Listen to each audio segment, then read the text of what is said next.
Hello mga Marikoy, welcome sa aming mini vlog. Ito nga pala ang ganap ni Buntit, walang ibang ginawa kundi kumain ng kumain. Pagkatapos kong kumain na yan, syempre magpapaganda yan siya na para bang, huy, may ganda ka pa ba?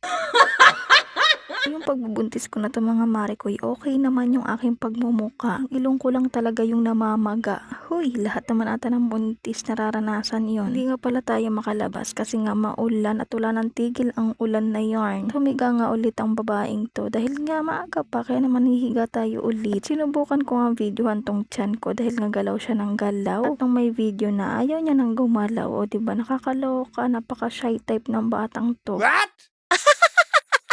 Grabe, palaki na siya ng palaki at pakulit na rin siya ng pakulit dito sa loob ng tiyan ko mga Marikoy. Siyempre, ang batang makulit walang ibang ginawa kundi magkalat at magkulit. Itong ipit na naman nga niya ang napagdiskitahan niyang paglaruan. Dahil nga bawal kaming lumabas, dito lang kami sa loob ng bahay magkukulong kasi naman ulan ng ulan. Hindi na nga kami nakakalabas ng bahay lalo na nga itong batang makulit na to. At dahil walang magawa ang babae ito at naganda-gandahan na naman siya. Naglagay lang ako dyan ng kilay, ng mascara, ng eyeliner, ng lip tint, yun lang. Wala lang, ganda-gandahan lang si Buntit. Bakit ba?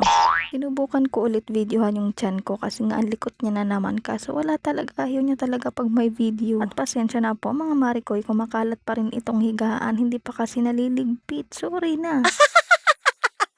O diba, ang sama pa ng tingin, o sige mamaya na yun ililigpit.